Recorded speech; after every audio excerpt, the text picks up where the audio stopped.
Hello, and welcome everyone. Good morning, good afternoon, good evening, wherever you are in the world.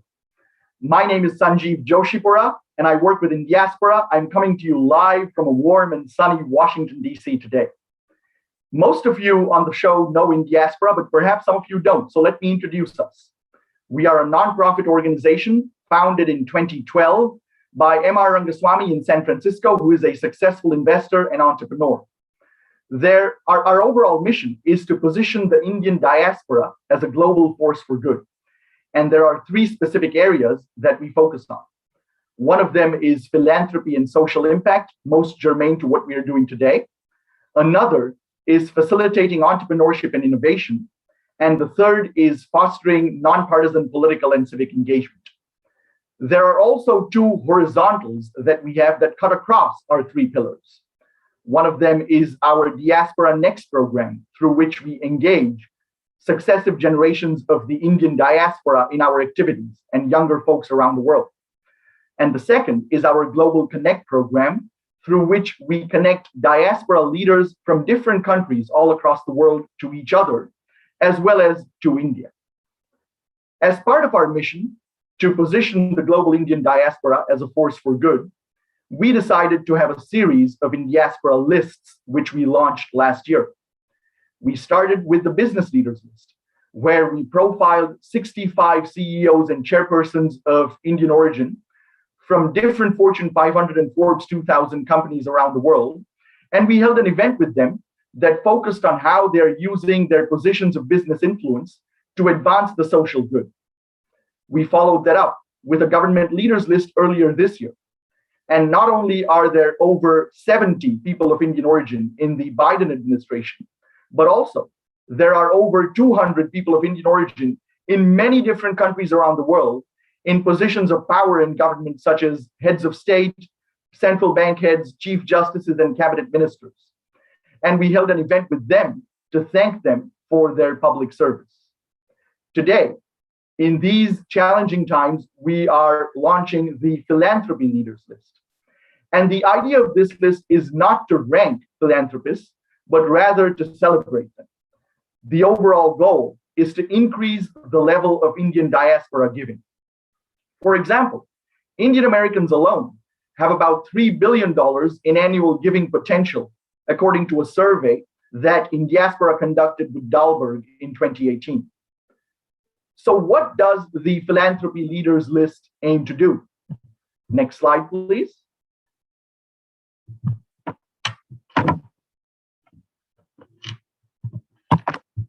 We spotlight 100 Indian and diaspora philanthropic leaders, showcasing change makers across the globe. Most importantly, we are paying tribute to philanthropists dedicating themselves to COVID relief. Our Philanthropy Leaders List geographic reach is very wide, as you will see in this slide. 30% of our philanthropists are from America, 25% from India, and there are very significant numbers in the UK, Singapore, the UAE, and Canada, and then some in Australia as well. As we put this Philanthropy Leaders List together, we were aided by a stellar panel of jurors, who you'll see on this slide. They represent every country from which the philanthropists are selected and did a tremendous job in helping us navigate through the philanthropic landscape in their respective countries. Now I'm just going to pause for 15 or 20 seconds as we go through the Indiaspora Philanthropy Leaders List website, and you'll see us scrolling through that website on your screen. The website is lists.indiaspora.org. Again, lists.indiaspora.org, and you'll see us showcasing these various philanthropists.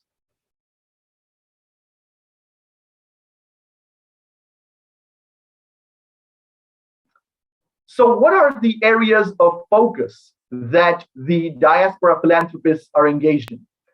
The areas are just as diverse as the philanthropists themselves. Many of them focus on disability rights, some on healthcare, others on food insecurity, rural development, water and sanitation, just to name a few of the areas. Let's go into the program today and what it entails.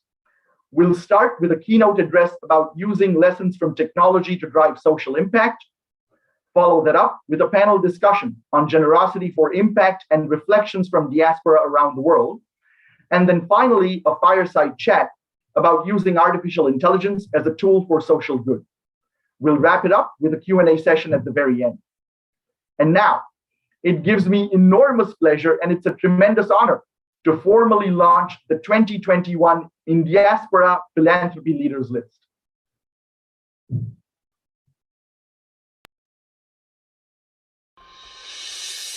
The Indian diaspora's presence can be seen in every sector of society, positively impacting the global community and leaving an undeniable footprint in the philanthropic ecosystem.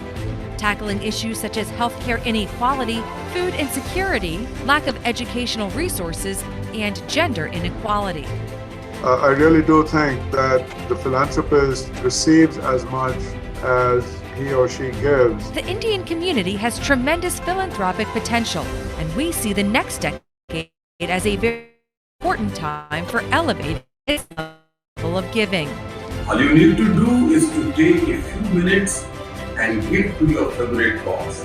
Philanthropy is specific and unique to the philanthropist. Whether it's through direct personal giving or amplifying giving through community engagement and partnerships, every philanthropist thinks about giving in a way that aligns with their personal journey, philosophy, and goals. The Indiaspora Philanthropy Leaders List recognizes and celebrates these leaders. In this last year of uncertainty and concern, our community has proven that we are able to tackle a diverse set of needs through tremendous generosity and innovation. The recent increases in giving prove that it is truly a transformative moment for Indian philanthropy. Indiaspora is proud to shine a spotlight on these exceptional philanthropists of the Indian diaspora.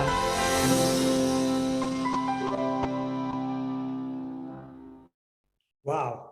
Once again, congratulations and a round of applause for the 100 philanthropists on the list. Hello, everyone. This is M.R. Rangaswamy, the founder of Indiaspora. What a milestone day for us and our diaspora community as well today. And this kind of fits in with Indiaspora's bold, hairy, audacious goal to help double the giving and impact of the community over the next 5 years. And we hope that these 100 individuals will help inspire and motivate and do their part to make our community the most philanthropic community in the world. And with me to kick off this morning's session is a dear friend, Deshpande. Desh embodies what it is to be a philanthropist. He has set up the Deshpande Foundation along with his wife, Jayshree. He has started the MIT Center. He's also started E4All, which is a great organization here in the US. But he's also done a lot of work for India as well with this Innovation Sandbox and many other efforts. And like I joke with Desh quite a bit, that when I grow up, I want to be like Desh. So Desh, welcome, and we look forward to your inspiring keynote this morning. Well, thank you. Thank you, MR. First of all, let me start by congratulating you. I remember the conversations we used to have in 2012 when Indiaspora was just a dream in your eyes, and you brought it a long way. And I think I'm going to talk a little bit about technology and social entrepreneurship. I got my PhD in technology. I practiced technology for about 30 years as a very active entrepreneur, CEO. And then for the last 15 years or so, I've been working quite a bit on the development sector. So what can technologists do, and how can we leverage technology to really uplift the people who are not a part of that economy? So in technology, things change. There are new opportunities to use technology to use for improving solving problems, right? So any technologist looks at what's possible now and look at the problems. And when you come up with a new way of doing something, a new innovation that solves a burning problem, you have an impact. You have an opportunity to create a startup.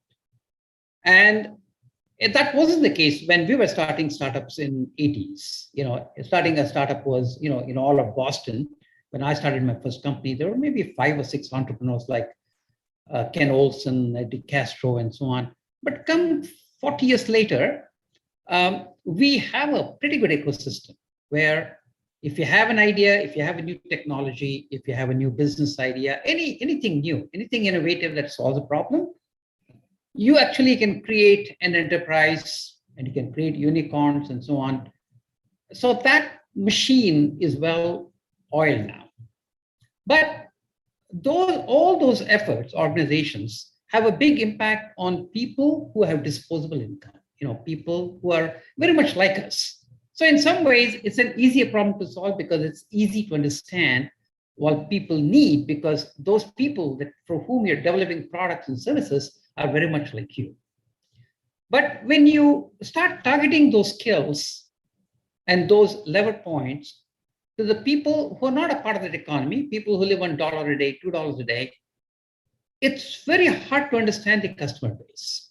So sometimes I think technologists, we make the mistake of thinking that we know their problems and coming up with a solution and try to push that solution.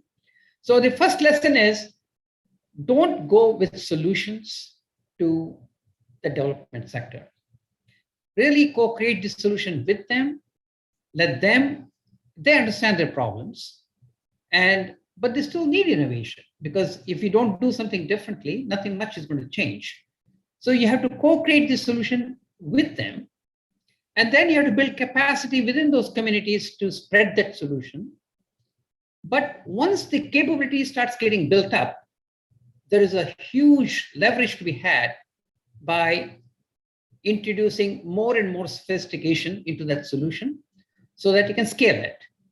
One of the things that you have to do in technology is you come up with a new solution, you have some traction, but you don't survive unless you do things cheaper, better, and faster. So there is constant investment in innovation and improving solutions and improving the impact and so on. But unfortunately, in the development sector, that doesn't happen because there's no competition. So you come up with a solution and you stick with the same solution forever. And so there's a huge leverage to be had by bringing this practice of cheaper, better, and faster to the development sector, so that you're constantly improving it, you're injecting more sophistication, more technology, and so on, so that you can scale the impact. So I'll just give you one example. For example, in the program that we do in India, we started with a program to increase the income of the farmers. So in a lot of the rain-fed irrigated land, water is the biggest multiplier of income. So if you dig a hole that's 100 feet by 100 feet by 10 feet, it can irrigate 5 acres of land. So it becomes a farm pond, which is privately owned by one farmer, and he can use that water to irrigate and grow 2 crops. So it turns out that that simple intervention can double and triple the income of the farmer. So in 2013, when Ratan Tata had come to Hubli, I talked to him and he said, yeah, that makes sense. Why don't I give you 5 machines? So he gave us 5 JCB machines. So we did about 150 of them for free for farmers. We learned how to create one of these farm ponds in 4 days. We also made sure that the farmer actually doubles and triples the income. And then over the last 6 years, we did 6,000 of them, and they typically cost about 80,000 rupees. So a farmer paid 55, we paid 25, and we did 6,000 of them. And now we have a backlog of 10,000. So we just launched a new program of 100,000 farm ponds, which is like an 800 crore program, where the farmer pays 20,000. The State Bank of India gives a loan of 60,000. We build a farm pond, and then in a year, we work with the farmer to make sure that he returns that loan. But to be able to implement this 100,000 farm pond program, we have a chief global technology officer in Silicon Valley, and we're building this rural technology transformation center, which leverages a whole bunch of satellites that go around India to look at the water levels, ideally locate the farm pond and so on. So it's nice to be able to, I think when I started off, MIT has a lot of these programs to help poor nations and so on. I thought technology would solve problems, but the learning there was, if you lead too much with complexity and solutions, you don't get there. But it's very nice to be able to see now that some of our simple solutions are now scaling to the point where we can actually introduce all the things that we know, financial engineering and technology, business planning, process control, all the things that we use in our business, we can use for the development sector.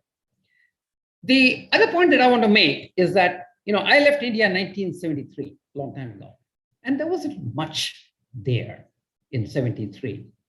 I actually majored in computer science. There was not a single computer in India. There was no confidence. There were no companies apart from Tatas and Birlas. There was very little that the young people really believed in. And so quite a few of us came outside of India, and most of us, did pretty good. But that was only a part of the story. Meanwhile, in the last 50 years, India has come a long way. I would say there's probably 1% of the Indian population, which is a large number, which is 14 million, who are second to none in the world. And they're very capable, and they're in all fields, whether it's engineering or medicine or accounting or law, or if you pick any area, there are excellent people in India. So India, I think, really offers this great opportunity where if all of us who are outside of India can just give a little bit of a helping hand, that India can use the talent, global talent that they have within the country and apply it to these big problems that the country has to really solve these problems in a way. In some ways, all the stuff that we do in technology, the unicorns and everything else, is what's creating this big divide, But I firmly believe that this innovation, entrepreneurship, technology is also a tool that can be used to bridge this divide. And so I'm very hopeful that India can be the ground where we use all these powerful techniques to really solve the development software, push these people into the free market economy so that they can do their own self-sustained living and improve their own lives, and really become a beacon of hope for the rest of the world. Because there is no other country in the world where you get this intersection of freedom to operate, you can do what you want to do, the global talent, globally competent talent, and problems that are huge and immense. And so it's a great playground to actually come up with solutions and bring hope to millions of people. And I'm very, very thankful to the 100 philanthropists who are actually leading this effort, and thousands of other people who are all there to really make this dream happen. So thank you very much, MR. Thank you for pulling all the people together. Thank you, Desh, for this really inspiring keynote. Very inspiring to learn how you have for many years now directed your philanthropy and giving at the intersection of entrepreneurship, innovation, and compassion and creativity. So thank you again for joining us, and it's an honor to have your Kickstarter launch event. My name is Ashish Shah, and I'm the Senior Director of Philanthropy at Indiaspora. I am delighted to announce our next segment, which will be a panel discussion. The panel is titled Generosity for Impact, Reflections from Diaspora Philanthropists. And the objective of the panel is to have our panelists reflect on their giving journey, provide their perspective on philanthropy's response to COVID, and more broadly on the possibilities for diaspora giving going forward. We are really excited to have a truly global panel for this session. We have Sarosh Zaiwalla joining us from the UK. Sarosh is the senior partner and founder of Zaiwalla & Co. and an appointed patron of Healing Little Hearts. We have Lata Krishnan joining from the US. Lata is the founder and co-chair of the American India Foundation. And we have Dr. Aditya Diya joining from Canada. Dr. Diya is the founder and chairman of POA Educational Foundation. Sarosh, Lata, and Dr. Diya are all featured on the Philanthropy Leaders List. To moderate this panel, we are delighted to have Ankur Vora, who is the Chief Strategy Officer at the Gates Foundation. Ankur has offered us incredible support as a juror for our Philanthropy Leaders List. So welcome all, and Ankur, over to you.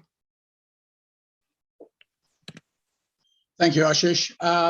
And let me just kick off by congratulating the 100 philanthropists who have been nominated and felicitated for what they've done for just doing good in the world. And congratulations to Indiaspora for pushing this agenda forward. So with that, let me turn to our esteemed panelists, Aditya, Lata, and Sarosh. I don't see you on the screen. If you could just turn on your video. All three of you have been amazing in terms of your generosity, both in terms of your wealth, but also in terms of your time and your voice. Can I just start by getting a little bit of the landscape of what you're focusing on today in terms of how are you contributing as a philanthropist? Maybe I'll start with you, Lata. Yeah. Hey, Ankur, nice to meet you virtually. And thank you to the Indiaspora team for setting this up. But I also just must first say, I hope the audience here, that you and your families are well and staying safe. And a particular shout out to all the nonprofits out there who work so tremendously hard to not just address COVID, but all the issues that this particular diaspora is focused on today. Our family is focused largely in the Bay Area on the issues of education and youth, on economic empowerment of women, on criminal justice, the environment, and then we also focus a little bit on East Africa, and of course, a lot of my time is spent on India. So that's our focus currently. That is great. And I've seen some of the work you've done through American India Foundation. It's just inspiring. So thank you for what you do. Maybe I'll turn to you, Aditya, next, the same question of just the focus of your philanthropic efforts today. So I grew up in a village, the border of Nepal and Bihar. And for me, everything has been really learning from the ground up. I had a great success. First company, software company got acquired. And the quick conclusion was that I should support education. And that was the easy one from my point of view. That is that I set up a few endowments at different universities in Canada. And primarily, I decided to support through what we call here bursary. I learned the difference between a scholarship and bursary. that is, which I didn't understand before. So I have 20 of them. But what is difficult and very fulfilling, and still I'm trying to figure it out properly. One was that by chance I started working with the native community of Canada, Aboriginal community. And I met with their Grand Chief and I said, as much there is a anger and anguish amongst the First Nations people for what has happened to them. One of the things they are not focused on is to create wealth. And I had some serious discussions. So I ran for 5 years an initiative to nurture entrepreneurship amongst the First Nations people. We call them here First Nations. So that was one. And during COVID, something accidentally happened. In fact, many things have happened in my life accidentally. Looks very brilliant when I describe it, but it happened accidentally. That I was stuck in Nepal and India for 11 months, and I decided to visit my village, which we had abandoned 40 years ago, and went back and acquired my father's land. And I saw the people who were working in the Middle East or Mumbai, Delhi, Pune, all these people coming back to villages. And I saw a tremendous opportunity. One, my 8 acres farm now produces phenomenally. In fact, I was listening to Mr. Deshpande. By the way, when I came to Canada, you were the one we all looked up to you. And amazing that what people in technology can do. So, when you were mentioning about, I would like to ask a question about your pond thing. Later, I'll hold myself. So, I thought that these arriving people who are coming back to village, if I can give some money to them and work in the speciality where they are a specialist. Somebody's auto mechanic, somebody does something. So these are 3 things which I have worked primarily. That's great to hear. And did you say you were stuck in India, Nepal for 11 months? Yes. Oh, wow. Okay. So that's a long time to be able to see what's happening on the ground and actually be able to that has contribute to it. produced 300 kgs of different vegetables. That's amazing. Yeah. Thank you, Aditya. Sarosh, I don't know whether you could hear the beginning of the conversation, but welcome. And my starting question was just to understand a little bit of the landscape of what you do today. What's your focus in philanthropy today? First of all, thank you very much for honoring me with your conference by inviting me. I'm very, very happy to be here. And I must congratulate Vora and the whole Indiaspora. And I hope that the Diaspora will become international for supporting India and being cherished about India and not just United States and the rest of Europe. Well, for me, I think giving is the most important thing, and giving without expectations. And as a Parsi Russian, I was told that when you give, you do not expect return. And you also start off in a small way. It's very good, and I'm very honored that we have such eminent people who have brought about charities all over the world. But we all start from the nearness. Now, for example, what I do, if I find that instead of giving it to an organized charity in London or in India, if I find that somebody whom I know is poor and cannot afford to pay school fees or children's fees, I pay them.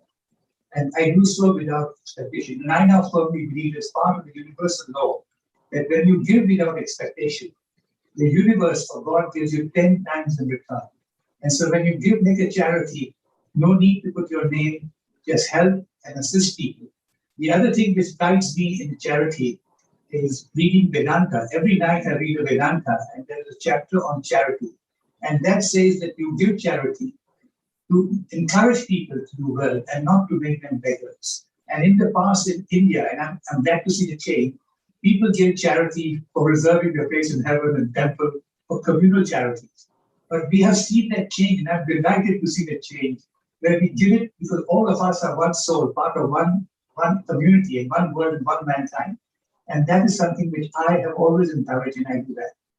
Having said that, as part of my contribution to India, 4 years ago, I established a scholarship at the Oxford University Summerville College for an Indian student.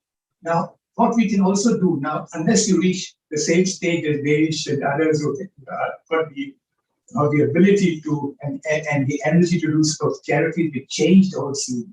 There are also ordinary people like us, like me, but we all have to contribute back to the banking universe. Now, the scholarship is to bring one student from India, and each one of us in our own field, for example, I in the law and medical field, if there are young students who cannot afford, we can encourage them, we can guide them, we can make them interns with us, and see and bring them up. And I think that gives a joy to all of us to do so. And that is also so important. And therefore, I think we should give charity, but charity should not be beggary. Charity should be to create employment, create interest in the individual people. And I go to India and I go to Bombay and I see people on the street. And I say, look, they all have the same talents, but they have not had the opportunity. So our charity should aim to give opportunity to the younger generation. And I'm very pleased to see that this is what is happening with Indiaspora. And I would like to contribute in any way, every way. I'm not in the same league as the multimillionaires and billionaires, but we can all, at every level, contribute and make lives of ordinary people, those who are less fortunate than us, to come up. And that's what even if you look at the Vedanta, there's a chapter on it which I read every year. I read a page from that. So thank you very much for inviting me, and congratulations to Indiaspora. And I hope to see it grow, not only confined to Europe, but becoming really international, and encouraging Indians all over to give back without expectation to the ordinary, so that ordinary Indian human being will do well and have an opportunity. Thank you very much. Thank you, Sarosh. I actually went to a Parsi school, so I did all of my schooling in a Parsi school. So your the beginning of giving without expectations, some of the fundamental philosophies resonate deeply with me. I want to, now that we've laid the groundwork a little bit with understanding what everybody does, I want to focus on 3 or 4 different questions on sort of your learnings, your inspiration, and your advice you would give. So maybe a little bit shorter and quicker answers so I can get through a few of them. Maybe I'll turn to you, Lata, first. Just philanthropy is personal. And where we end up today, there's some deep roots to that. And so I'd love to understand a bit of what was your motivation, your inspiration for what you do today?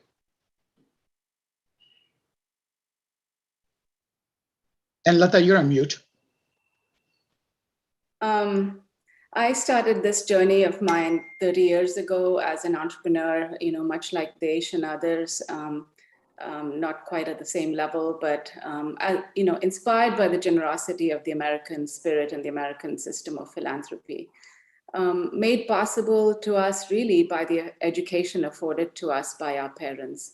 So we, my husband and I, started with education because that sort of, is common for all of us, especially those of us who have children. And we started with kids in the Bay Area, much like others on the call here, with scholarships for underprivileged kids in the local area. But philanthropy, Ankur, is a very big word that encompasses so many characteristics and perceptions today. But as it's clearly defined in the dictionary, it's a desire on the part of someone to improve the welfare of others, really. And so I suppose in its very basic form, that's how we started as a family. And I think that as I've been through the journey, especially with AIF, that experience of not just because I grew up outside of India most of my life. And so the experience of understanding what it really means to be poor. Secondly, what it means to live in rural India without the amenities that most of us are used to. And then, just sort of understanding one individual's point of view, and then trying to pair that with the American system of transparency and accountability and deliverables and all of that.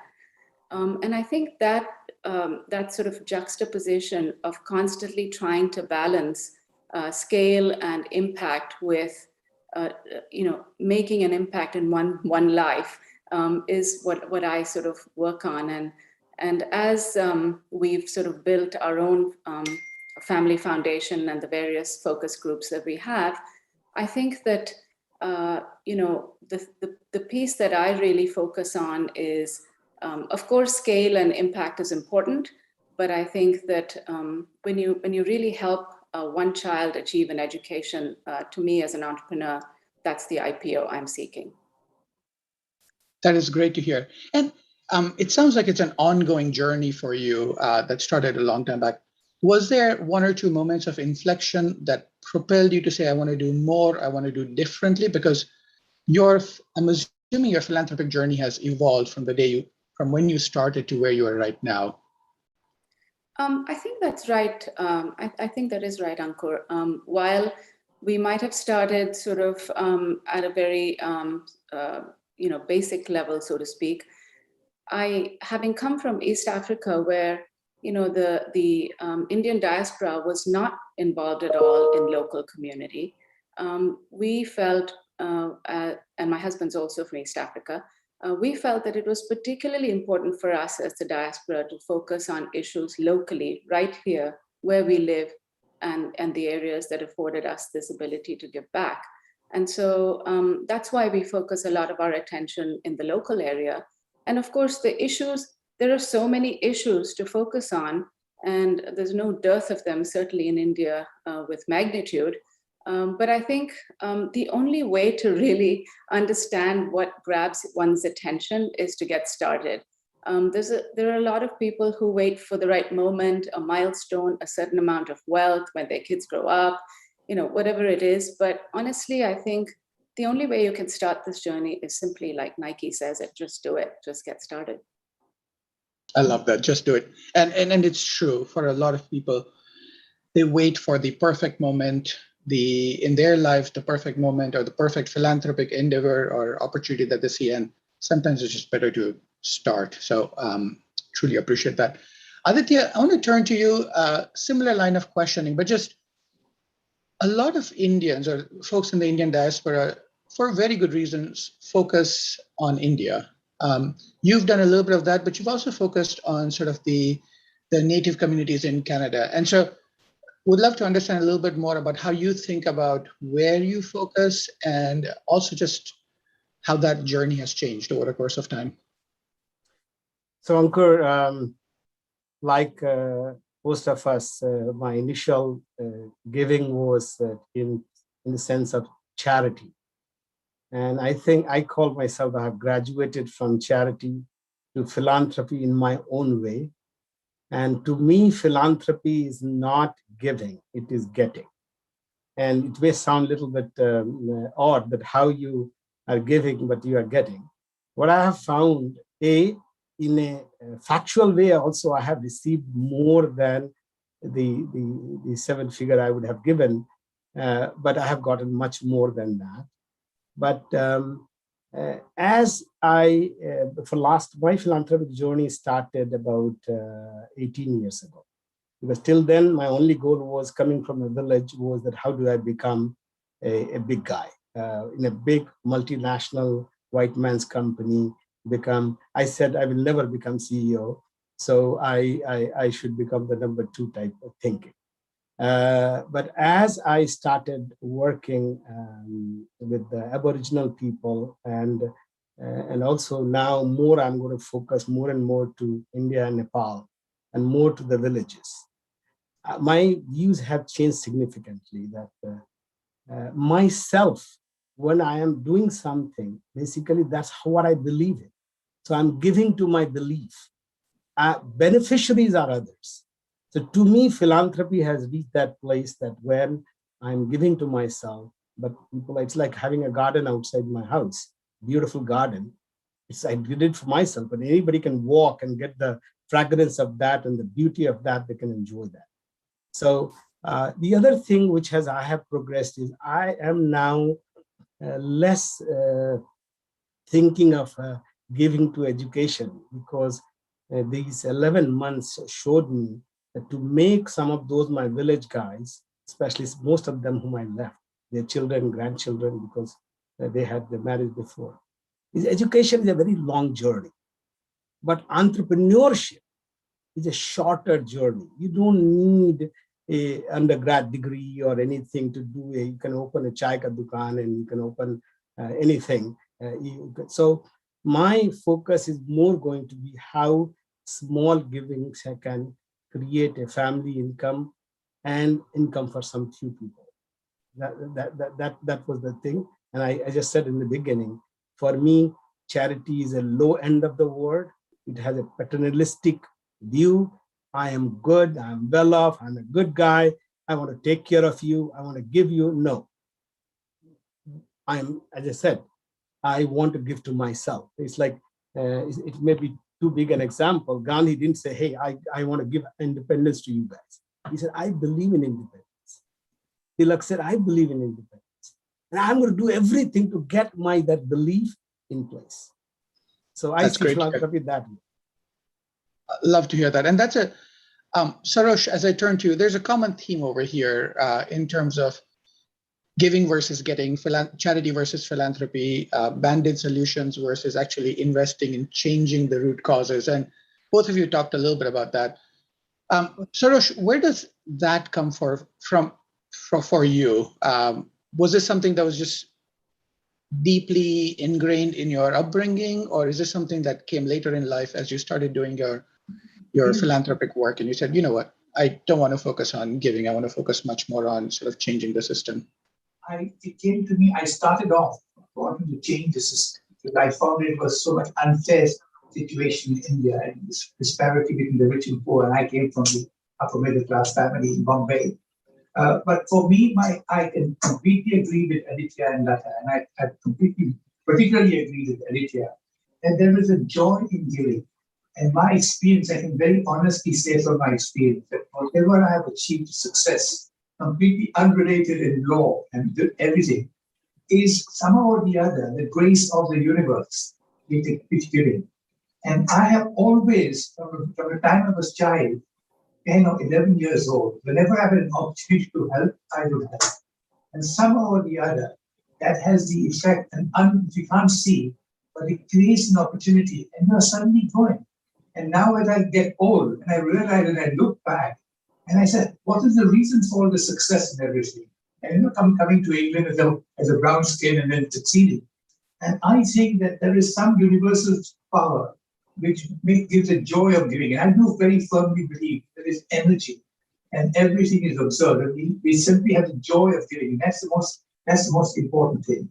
I also agree with Lata that you have to, when you give to not just to your own community, but to everybody, because we are all part of one world and one mankind.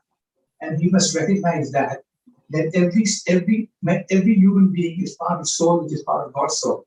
And therefore you can enjoy life, you can have fun, but with honesty and fairness, if you give back to those who deserve, not to anyone. And I don't like the word charity, because charity means giving a sort of, as Swami Parthasarthi says, Vedanta, you're encouraging beggary, but you have to encourage entrepreneurship. As Aditya said, when you find somebody who is born to be an entrepreneur and does not have an opportunity, invest some money. I don't mind investing a few £1,000, and I don't want anything back. All I say is, in future, you must help somebody. And I think that is all we need to understand. There is much more joy in giving than putting our name and saying, I've given so much and I've given that. And there is something which we all can experience there. And there's a great joy there. So thank you very much. Thank you, Sarosh. I want to switch a little bit in the last 5-10 minutes from your personal journeys to a little bit on the sector, which is, we live in an era where wealth creation is unparalleled to any other point in history. And in absolute numbers, actually, philanthropy itself is also growing, and it's good. And everybody on this call and all the people who are felicitating, they're doing their bit for the world. But I think we would all probably agree that more can be done, and less is being done than it should be done today. And so as you just think about your peers, folks around you who probably don't do as much as you do, is there any reflections you have in terms of what needs to change for that mindset, that giving paradigm to change, so that there's just a lot of the wealth that's created does go to the places that needs it most? So Sarosh, I'll start with you again. I think we need to light the spark in the individual's heart. And you don't light the spark by telling them to do this, because people don't like being told. But you make them realize by example and show how, get them to encourage to do something and make them feel that happiness. And that's what I would do. And I've always tried to encourage people from doing so. And it starts in a small way and it can go into a big way.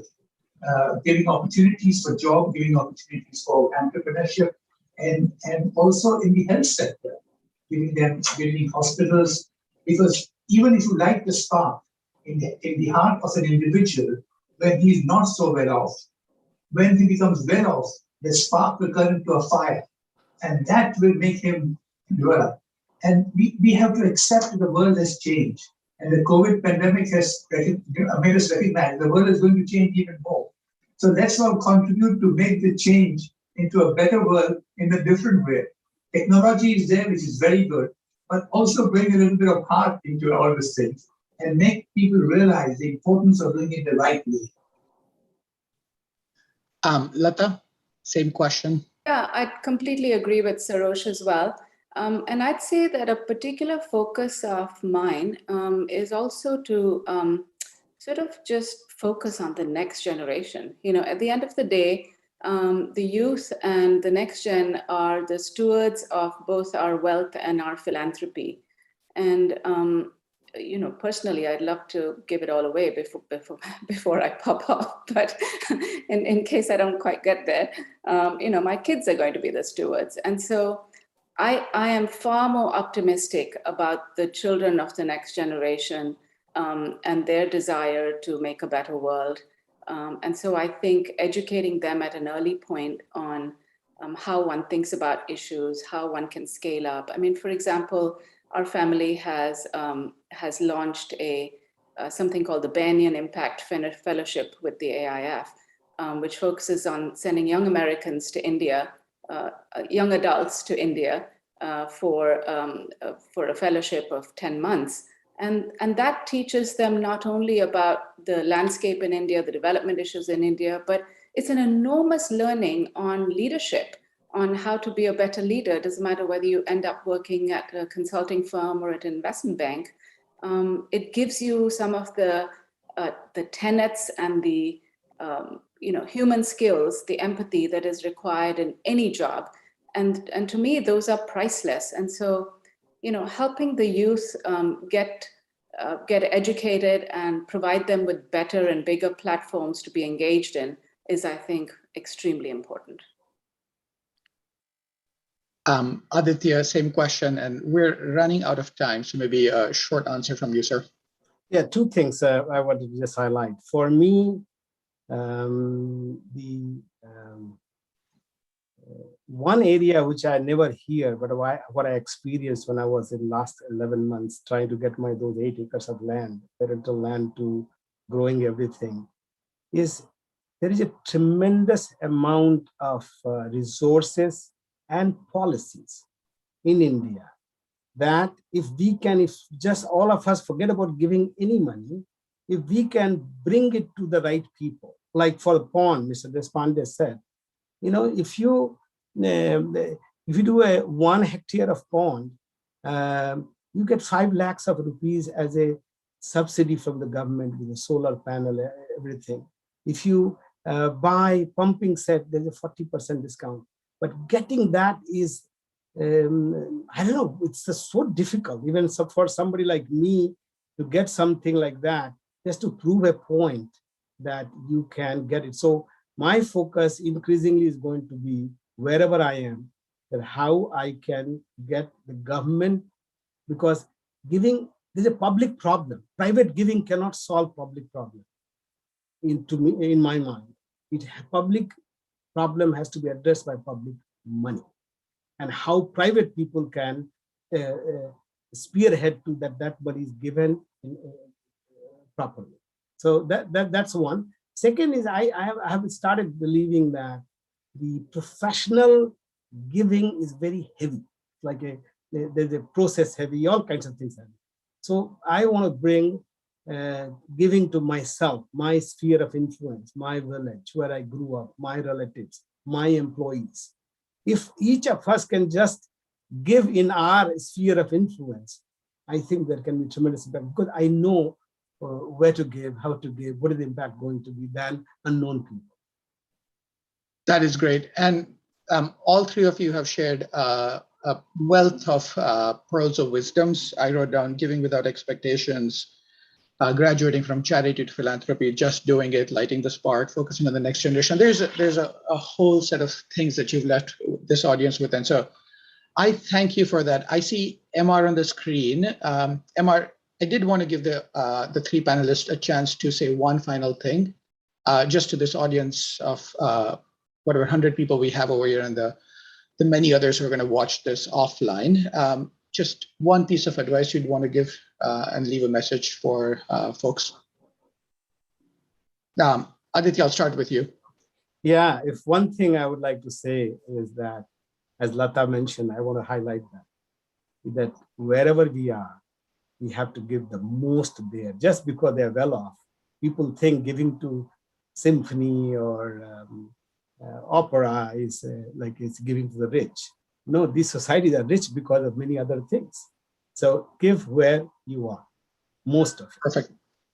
Love that. Sarosh? Yeah, I think Indiaspora should have a motto and spread the word around, and that should be the joy in giving. And let people joy in giving. Because joy in giving is getting your own joy back, and that getting happiness is more important than getting millions of dollars. Because after a certain limit of earning money is of little value. The joy in giving is something which we should follow. Love that sentiment. Lata, I'm going to give you the final word before MR comes on. I was just going to say, be curious, bold, and authentic. And remember that it's not just about nourishing your pocket, but what's more important is nourishing your soul. And when you impact someone's life, that's what you're doing. And so I would encourage all philanthropists to do it broadly, do it fast, and do it now. Love that. That's a lovely note to end on. And I just want to thank Lata, you, Aditya, and Sarosh for all you do and the time you've given to this diaspora today. Thank you. Thank you, Ankur. That was a terrific session you moderated. Again, Ankur Vora, ladies and gentlemen, the Chief Strategy Officer at the Gates Foundation. We also thank you to the three panelists, Lata, Aditya, and Sarosh, for their great conversations and words of wisdom. So thank you once again. And on one note, I want to just bring up the fact that Indiaspora has been a catalyst and a convener and a collaborator over the last couple of years with our own program called Chalo Give, that when we raised money for COVID in wave 1, and now with COVID in wave 2, we collaborated with many other organizations in kind of bringing attention to the problem at hand. So that's something that we as an organization also continue to do to spread the word, like all of you said, to the greater community of diaspora, which happens to be about 30 million of us who live outside India itself. And now I have two brothers actually, who I've known for a long, long time and have followed their careers. So I'd like them both to come on now. Romesh and Sunil Wadhwani to turn on their videos, unmute themselves, and join me for a chit chat, a fireside conversation, if you will.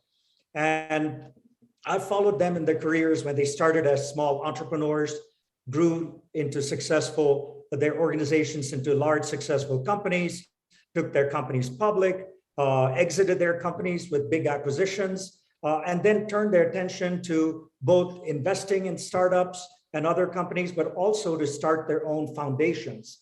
And so it's with great joy and privilege that I want to get Romesh and Sunil Wadhwani in the conversation. And I want to start with this. In Diaspora, when I started it almost 10 years ago, the intention was to make it a force for good.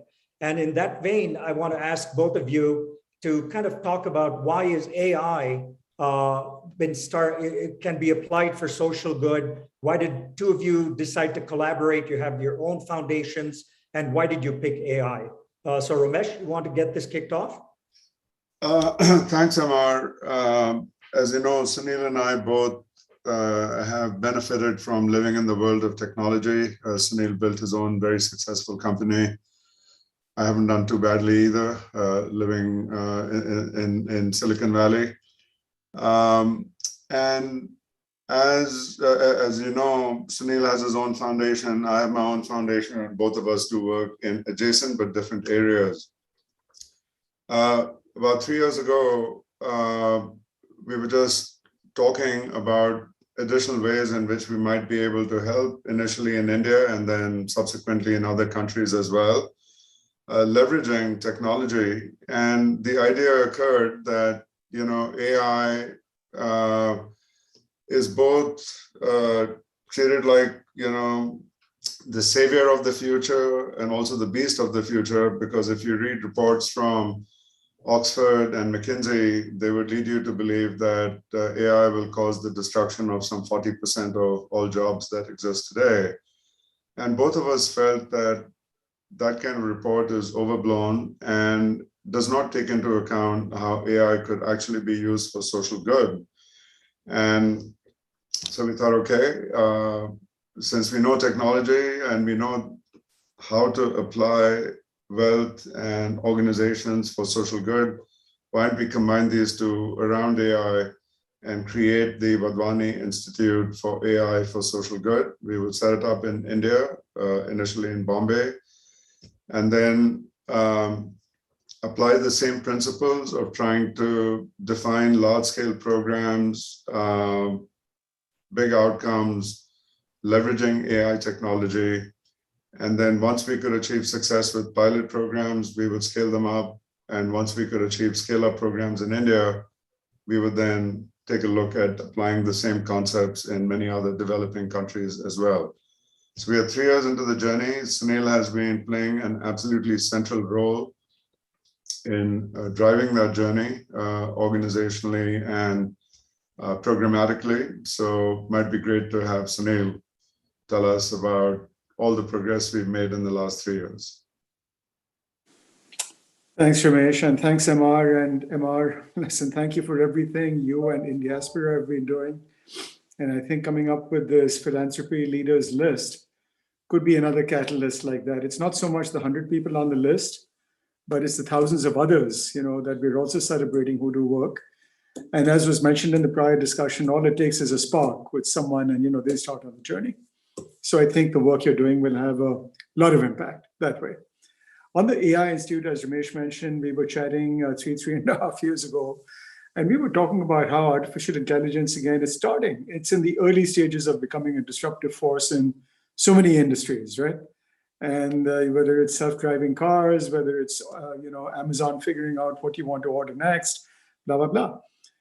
But clearly, all of these developments in AI, by and large, will be helping the top 2 or 3 or 4 billion people in the world. And there's relatively little being done globally on how to apply AI to help a poor villager living in a remote village in India or Ethiopia or somewhere else, who lives on $1 or $2 or $3 a day, has no internet access, or if there's internet access, it's sporadic, etc., doesn't even have electricity much of the day. And all of these AI investments today, hundreds of billions of dollars, do nothing to help that person. But we figured there must be people working on this. So we did some research and tried to look at what's happening in the area of AI for social good. And we found there was relatively little happening. So Stanford had 2 or 3 people working on it, USC, MIT, Carnegie Mellon, the IITs in India, but nowhere was there a critical mass of people working on this. So Romesh and I said, let's do this. And we set up this institute in India about 3 years ago. We were fortunate that Prime Minister Modi, who is a big believer in how innovation and technology can really help to leapfrog, social development in a country like India. He came, he inaugurated our institute. He's been very close with us through all these years. And over these 3 years, we've built a team of over 100 people in India with phenomenal backgrounds, PhDs from Stanford and MIT and work experience at Google and Facebook and so on. But they are now working on challenges in, for example, tuberculosis. We have teams working on how do you detect TB earlier, how do you treat it better, etc. Tuberculosis, of course, is the biggest infectious disease killer in the world today. We have teams working on how do you apply AI to improve maternal and child health, to reduce infant mortality, maternal mortality. And as Romesh mentioned, these, although we are starting our work in India, but the goal is absolutely for the solutions we develop to be used in developing countries around the world and potentially even in developed countries. We have teams working on how do we improve farmers' income by reducing, crop infestation of, by pests, et cetera, et cetera. So a lot of teams doing a lot of good work. A lot of our projects are in pilot stage right now, fairly large pilots. And hopefully next year, 2022, is the year we will start scaling a lot of these up. So it's been a very gratifying journey. But the most exciting years, I think, are coming up ahead. So let me turn the conversation now to, is all this data you need available? Is it accessible? And, how do you then plan to take this to other countries as well? Romesh, I know your personal foundation has global aspirations and done global projects. So how do you plan to take this data that might be available in one country, but maybe not available in another country because there might be a lot of open data and stuff? So Romesh, can you address some of those challenges? Yeah, so I think the general answer to your question is that the quality of most government data for anything, whether applied to AI, not applied to AI, whether applied to our programs or not applied to our programs, is very, very poor. And what data exists is often in, dusty, musty paper files sitting in file cabinets. And because no one was paying any attention to the actual data ingestion process, the data quality process, much of it is incomplete and of relatively poor quality. So I think a lot of the time we are spending in these early years around the kinds of programs Sunil talked about is about capturing data, building AI models on that data, and testing out those AI models to actually see which ones are going to work best to achieve those outcomes. Now, the good news is the data it does not have to be country dependent. I'll give you an example. One of the solutions we are working on that Sunil talked about is in cotton farming, where because of boll weevils and other pests, there is a very high risk of damage to the cotton crop for any farmer.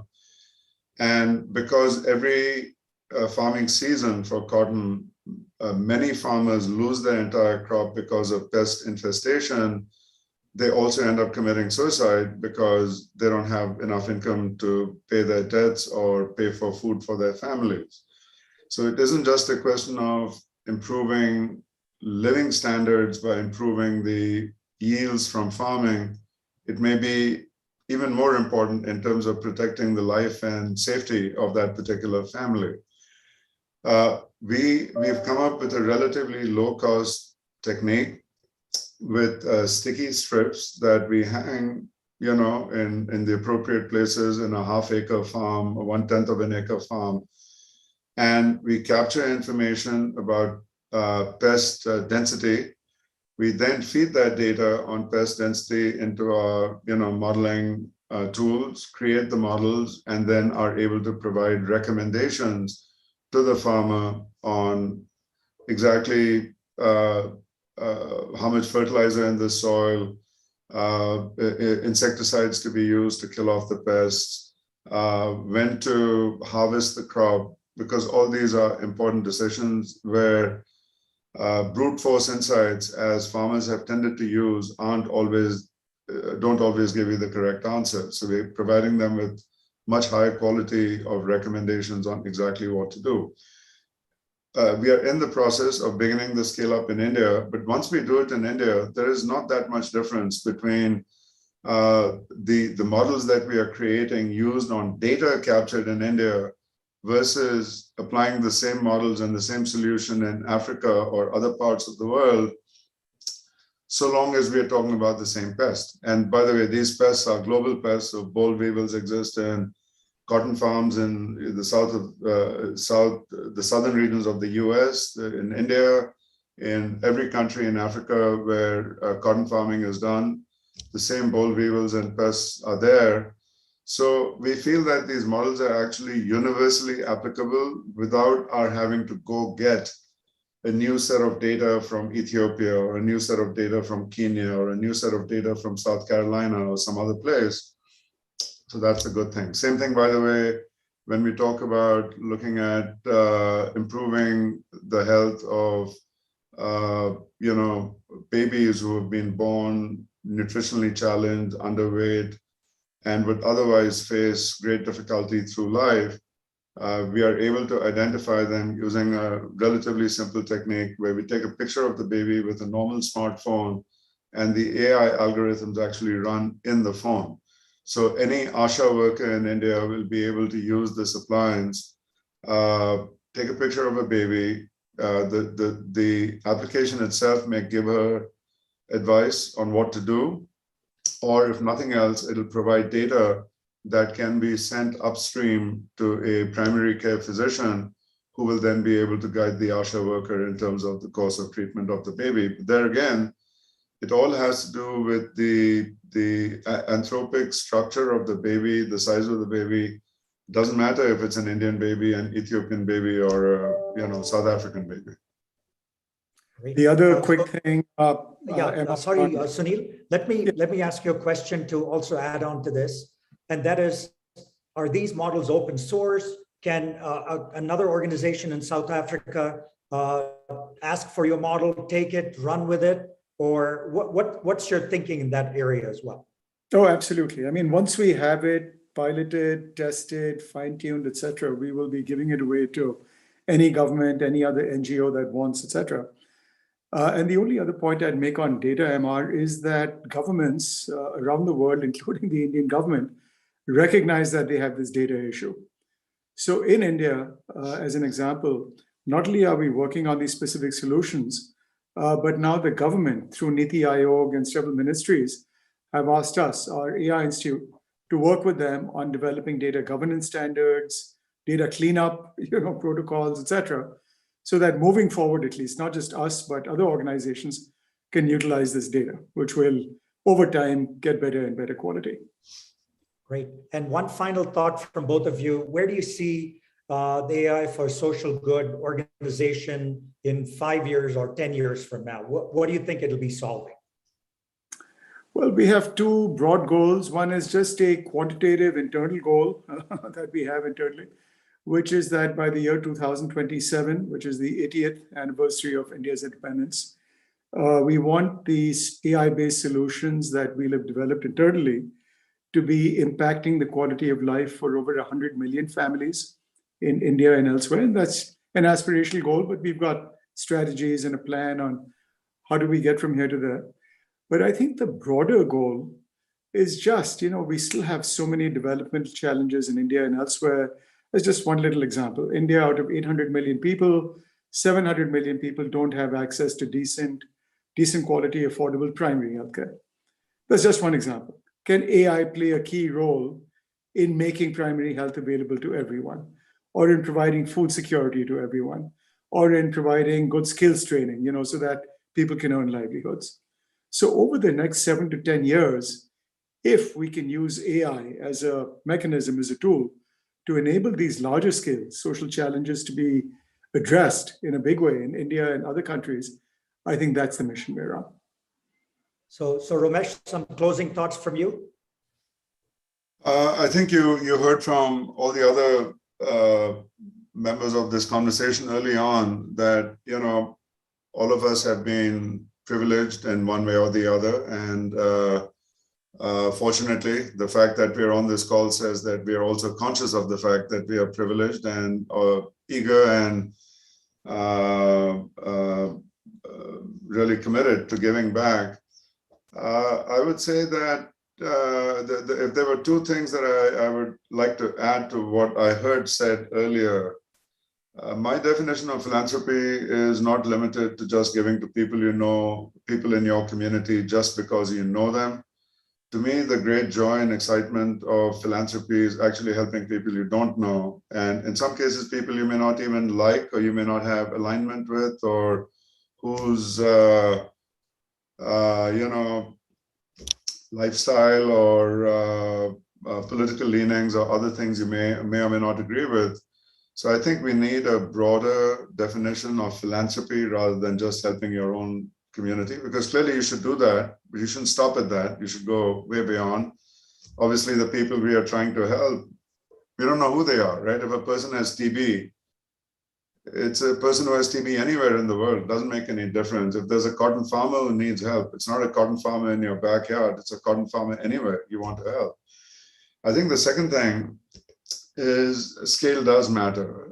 While it is absolutely true that you help one person and you help the universe, I do believe in that. But there are lots of people, millions, maybe hundreds of millions of people who can help one person. There are probably tens of millions of people who can help 10 people. There are probably a few million people who can help 100 people. All of us on the call are capable of helping 10,000 people, 100,000 people, 1 million people. And so I think each of us needs to have a philanthropic ambition, which is equal to the scale, not just of our capital, but our capability. Could be organizational capability, it could be project management capability, it could be technology capability, it could be financial capability, it could be creativity, because, just as you need creativity to build a technology company or a non-technology company, you also need creativity to maximize the impact of philanthropy at scale. So I feel that we should be challenging ourselves to rise to the highest possible scale at the intersection of our aspiration, our capability, and our capital. Thank you, Romesh and Sunil, for this amazing conversation. I'm going to turn it over to Sanjeev. We have a Q&A session and all the other people are participating. So hopefully as a group, we can take a few questions from the audience. Over to you, Sanjeev. Thank you, MR. This has been a fascinating conversation. I mean, the one with Sunil and Romesh, of course, and then the previous keynote remarks from Desh and the panel. I mean, they've all been so insightful. and so very authentic. I do have three questions, one for Romesh and Sunil, one for Desh, and then one for the panel that interspersed them. Let me start with Romesh and Sunil, since they're right here and we just finished with them. In the spirit of inspiring future philanthropists who may be thinking of starting out the kind of journey that you are already so successfully doing, let me ask this question. You are both very successful, or have been, in the private sector, and now you're doing yeoman work in the philanthropic space. Are there lessons that you think carry forward from the private sector into philanthropy? And what is it that you think doesn't carry forward? One of the things that I want to start with is really building the executive team that executes, because as you know better than most people, I mean, a vision is fantastic, but doesn't result in anything unless the execution is well done. Yeah, Sunil, you want to go first? Yeah, I was going to just say that a lot of the principles, you learn in the private sector and the for-profit sector apply perfectly well. In fact, even more effectively in the non-profit sector. So you start with high aspirations, you start with developing very clear-cut goals and strategies on how will you achieve those high aspirations. And then, as you said, Sanjeev, it's a question of really developing a fantastic team who can execute. So all of those things apply, and then monitoring, et cetera, et cetera. The big thing to keep in mind, though, is that if you really want to have impact at scale in countries like India and other developing countries, and you're talking about impact at the last mile, urban slums, rural areas that are very low income, et cetera, the only organization that has reach on a large scale into all of these areas is government. So you have to learn how to deal with government. For a lot of NGO leaders, that's a big challenge. Working with government isn't easy. Bureaucrats, there's a lot of corruption in the system in all of these sectors we've spoken about. But you have to learn very early on how to navigate that, because at the end of the day, if you don't work closely with government, et cetera, it really stymies your efforts and it's very tough to scale. Thank you. Sunil, Romesh, your thoughts, please? I think there are many lessons from the private sector that carry over here. Sunil has clearly identified one major difference, which is the need to work with government. The ability to have a vision in the first place is not something that, or to have a vision at scale is not something that comes naturally to every NGO. Yes, every NGO is doing good work, but to do it at scale, you need a bigger vision. And often when you're building a for-profit company, to build that for-profit company to scale, you need that kind of bigger vision. You made a good point, which I completely agree with. My philosophy all through my life has been that vision is probably 5 or 10% of the answer. When I say vision, I mean vision and strategy is 5 or 10% of the answer. Execution is the other 90%. I can take a mediocre idea and with great execution get decent results out of it. I can have a brilliant vision, lousy execution, and all you have is failure. So execution is incredibly important. While I don't want to generalize, my sense is that many NGOs, perhaps most NGOs, don't have the ability to execute at scale. Because execution involves the ability to attract management, the ability to attract great talent, the ability to have patience, the ability to incubate a number of ideas, some of which will fail, some of which will succeed, and having a structured methodology for how to do it. There are lots of things that are required under the banner of execution that NGOs generally don't have experience with. Now, for those of us who come from the private sector, we do have experience in these areas, because if we build successful companies, these were all prerequisites to building successful companies of scale. So the ability to apply these lessons back in philanthropy to enable philanthropy at scale with the right balance of vision and execution is where the great similarity is. Same issues about organization, leadership, organization, talent, program management, leveraging technology, measuring outcomes, use of KPIs, use of formal mechanisms for measurement of progress and success. These are all lessons from the private sector that apply to the philanthropy sector at scale. Thank you, Romesh and Sunil, for being such tremendous inspirations, not just to the Indiaspora community, but to the global diaspora and to philanthropists at large. The work you do is so very commendable, and we are very appreciative of you sharing your insights on the program today. Let me turn to another legend in philanthropy, Desh, who we started out with. Desh, your work is incredibly popular as well and very impactful, and you've seen that you've received a lot of questions already on the Q&A box. There is one particular question that I would like to ask you from Narendra Kale in the Q&A box, which is, give us your thoughts, if you would, about working across states in India. I mean, do you work in other states as well? Have you explored that? If not, why not? And what are your thoughts about replicating the model across states? Is it easily done? Yeah. So, the insight, I think, is that to replicate anything, just like building a company, your product, you have to be very sure about the product. The product has to work. It has to be something you can duplicate. You can, if people need 100, you need to be able to make 100. If they say 1 million, you need to be able to make 1 million with the same precision. So we use this sandbox where we work as a way to perfect the model. So for example, these farm ponds, if we do 30, 50, 60,000, there is a certain aspect of that program, which is the intellectual property, which is like harder to do for a nonprofit, like all this satellite technology, the relationships with SPI to get, crores and crores worth of loans, all those things, right?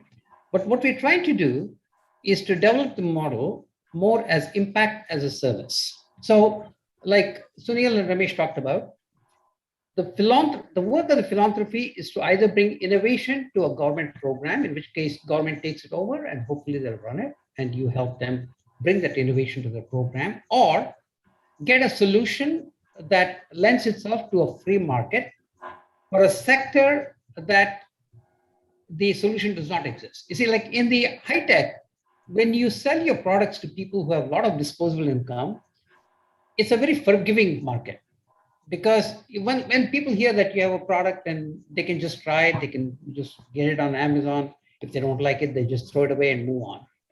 But when people don't have enough, when they only live on 20, 30, 40, 50,000 rupees a year, changing anything for them is very risky.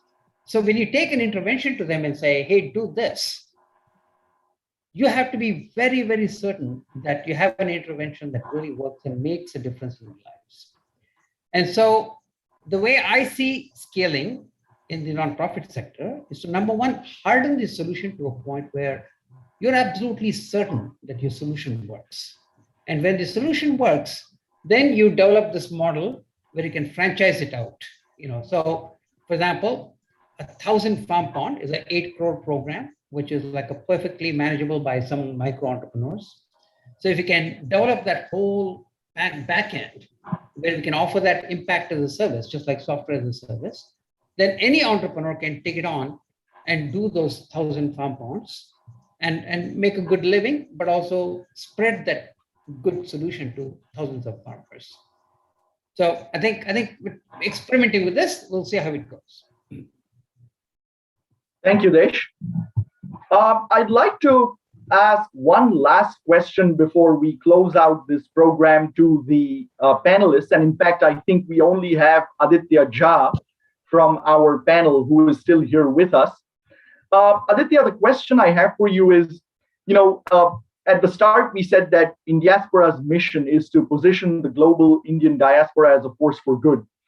And certainly part of that is giving to India, but also part of that is the give where you live philosophy.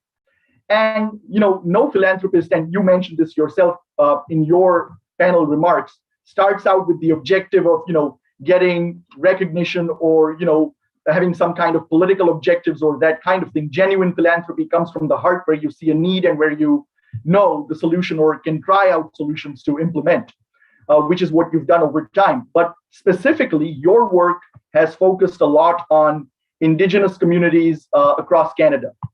And tell us a little bit, I mean, how has that helped shape the Canadian perception overall among Canadians in general of, let's say, the Indian diaspora or Indian philanthropic giving? Has that influenced relations between Canada and India? I know that you've been part of several delegations going from Canada to India and then received delegations coming from India.